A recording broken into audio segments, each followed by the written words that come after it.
Government exams की तैयारी में हिस्ट्री एक ऐसा सब्जेक्ट है जहां अक्सर गवर्नर जनरल और वाइसरॉय के इतने सारे नामों में कंफ्यूजन हो ही जाता है। कौन पहले आया, कौन बाद में, किसका क्या काम था, सिर चकरा जाता है ना। लेकिन फिक्र मत कीजिए, आज हम इस उलझन को हमेशा के लिए सुलझाने वाले हैं, वो भी कुछ मजेदार ट्रिक्स के साथ। गवर्नर, फिर बंगाल का गवर्नर जनरल, फिर भारत का गवर्नर जनरल और फिर वाइसराय। अरे बाप रे, ये नाम इतने मिलते जुलते हैं कि अक्सर लोग हिम्मत हार जाते हैं। पर क्या हो अगर मैं कहूं कि ये कोई रटने वाली लिस्ट है ही नहीं, बल्कि एक कहानी है। एक ऐसी कहानी जो हमें ब्रिटिश राज के बारे में बहुत कुछ बताती है। ठीक है, तो चलिए इस कहानी को समझते हैं। देखिए, इन पदों का बदलना असल में ये भारत में ब्रिटिश सत्ता के फैलने की कहानी है। बस अपना नजरिया बदलना है और फिर देखिए ये कितना आसान हो जाता है। ये देखिए, ये टाइमलाइन एक नज़र में पूरी कहानी बता देती है। शुरुआत हुई बंगाल के गवर्नर से। क्यों? क्योंकि तब अंग्रेजों का ध्यान सिर्फ और सिर्फ बंगाल पर था। इलाका छोटा तो पद का नाम भी सीधा साधा। फिर कहानी में ट्विस्ट आया 1773 के रेगुलेटिंग एक्ट के साथ। अब मद्रास और बॉम्बे भी बंगाल के अंडर आ गए। तो अब जो बंगाल का गवर्नर था वो सिर्फ एक कप्तान नहीं रहा, वो इन सब का जनरल बन गया और बस पद का नाम हो गया बंगाल का गवर्नर जनरल। ये एक्ट इसलिए भी बहुत जरूरी था क्योंकि ये पहली बार था जब ब्रिटिश सरकार ने ईस्ट इंडिया कंपनी पर अपना कंट्रोल कसने की कोशिश की। अब आगे बढ़ते हैं। साल 1833 आते आते अंग्रेजों का कब्जा लगभग पूरे भारत पर हो चुका था। तो सोचिए, अब उसे सिर्फ बंगाल का गवर्नर जनरल कहना तो छोटा लगने लगा ना। इसलिए 1833 के चार्टर एक्ट से इस पद को अपग्रेड करके भारत का गवर्नर जनरल कर दिया गया। सिंपल। और फिर 1857 की क्रांति हुई। इस एक घटना ने सब कुछ बदल दिया। ब्रिटिश हुकूमत को यह समझ आ गया कि अब ईस्ट इंडिया कंपनी के बस की बात नहीं है। तो कंपनी का राज खत्म और सत्ता चली गई सीधे ब्रिटेन की महारानी के हाथ में।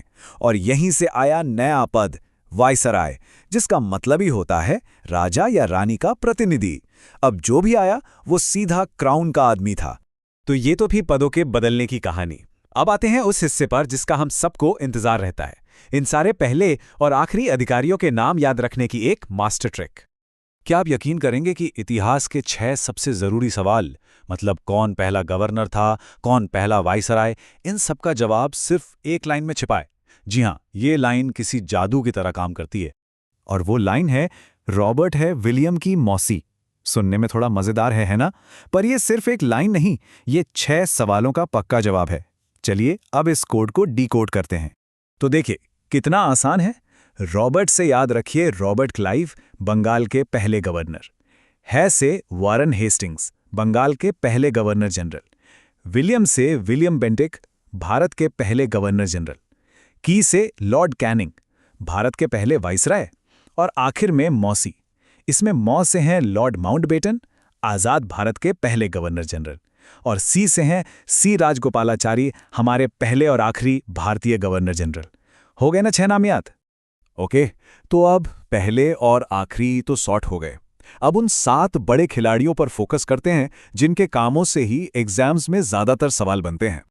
और ये कोई छोटी बात नहीं है। लगभग 90% सवाल, जी हां 90% सवाल इन्हीं 7 लोगों के कामों के बारे में होते हैं। तो अगर इन्हें समझ लिया तो समझ लीजिए हिस्ट्री का एक बड़ा हिस्सा कवर हो गया। तो चलिए एक एक करके इन्हें समझते हैं। इस लिस्ट में सबसे पहला नाम है वॉरेन हेस्टिंग्स का। इन्हें हम एक तरह से सिस्टम बिल्डर कह सकते हैं। देखते हैं कैसे। तो वॉरेन हेस्टिंग्स ने आखिर क्या सिस्टम बनाया? देखिए, उनसे पहले रॉबर्ट क्लाइव ने एक बड़ा अजीब सिस्टम शुरू किया था जिसे द्वैध शासन कहते हैं। मतलब पैसा और पावर तो कंपनी के पास, पर सारी जिम्मेदारी बंगाल के नवाब के सिर। हेस्टिंग्स ने आते ही इस मैस को खत्म किया। इसीलिए हमारी ट्रिक है कि उसने हेस्ट में यानी जल्दबाजी में ये सब ठीक किया। और हां, भारत का पहला सुप्रीम कोर्ट भी कलकत्ता में इन्हीं के टाइम पर बना। सिस्टम बनाने वाले के बाद आते हैं दी एडमिनिस्ट्रेटर यानी लॉर्ड कॉर्नवालिस। इनकी ट्रिक तो और भी आसान है। कॉर्न यानी भुट्टा, कहाँ उगता है? जमीन पर। और जमीन से हमें क्या याद रखना है? इनका सबसे बड़ा काम स्थायी बंदोबस्त यानी परमानेंट सेटलमेंट।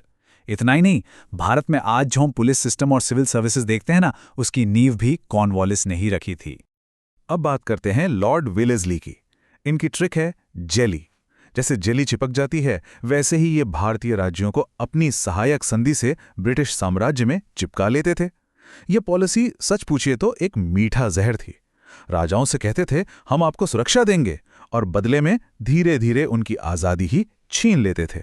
चलिए अब इस लिस्ट में एक ऐसे गवर्नर जनरल की बात करते हैं जिनके कामों की काफी तारीफ होती है, विलियम बेंटिक। और ट्रिक क्या है? बेंटिक ने की बैटिंग, और क्या जबरदस्त बैटिंग की। इन्होंने सती प्रथा जैसी सामाजिक बुराई को तो सीधा बाउंड्री के पार छक्के के लिए भेजा, ठगी प्रथा को खत्म किया और भारत में इंग्लिश एजुकेशन को ऑफिशियल बनाया। सुधारक के बाद आता है एक बहुत ही कॉम्प्लेक्स किरदार, लॉर्ड डलहौजी। इनके लिए ट्रिक है, दाल में कुछ काला है। क्यों? क्योंकि इनके काम के दो पहलू हैं। एक तरफ ये मॉडर्न मेकर थे, रेलवे, पोस्ट, टेलीग्राफ सब इन्हीं की देन। पर सिक्के का दूसरा पहलू थी इनकी हड़प नीति, यानी डॉक्ट्रिन ऑफ लैप्स, जो झांसी की रानी के महान संघर्ष का एक बड़ा कारण बनी। इसके बाद आए लॉर्ड कैनिंग। याद है हमारी मास्टर ट्रिक का की? ये भारत के पहले वाइसरॉय तो बने, पर इन्हें क्लेमेंसी यानी दयालु कैनिंग क्यों कहा जाता है? सोचिए, 1857 के विद्रोह को कुचलने के बाद जब हर कोई बदले की आग में जल रहा था, इन्होंने कहा नहीं, अंधाधुंध सजा देने से नफरत और बढ़ेगी। और इस लिस्ट के आखिर में आते हैं लॉर्ड कर्जन, जिन्हें कई लोग विलन की तरह देखते हैं। ट्रिक है, कर्जन ने कर्जा चढ़ाया और इनका सबसे कुख्यात काम था 1905 का बंगाल विभाजन। बहाना तो बनाया एडमिनिस्ट्रेशन का, पर असली मकसद था फूट डालो और राज करो, हिंदू मुस्लिम एकता पर एक सीधा वार। तो ये थे वो 7 जरूरी चेहरे और उनके अच्छे बुरे काम। लेकिन ये सब जानने के बाद एक बहुत बड़ा सवाल मन में उठता है। जरा सोचिए, ये जो भी काम हुए, जो भी सुधार हुए, क्या उनका असली मकसद भारत की भलाई था, या फिर हर कदम के पीछे ब्रिटिश साम्राज्य की जड़ों को और मजबूत करने की चाल थी? क्या रेलवे सच में लोगों की सुविधा के लिए बनी थी, या देश का कच्चा माल बंदरगाहों तक और अपनी सेना को विद्रोह कुचलने के लिए तेजी से पहुंचाने के लिए? इनके सुधारों के पीछे की असली मंशा क्या थी? ये एक ऐसा सवाल है जो इतिहास को और भी दिलचस्प बना देता है। इस पर जरूर सोचिएगा।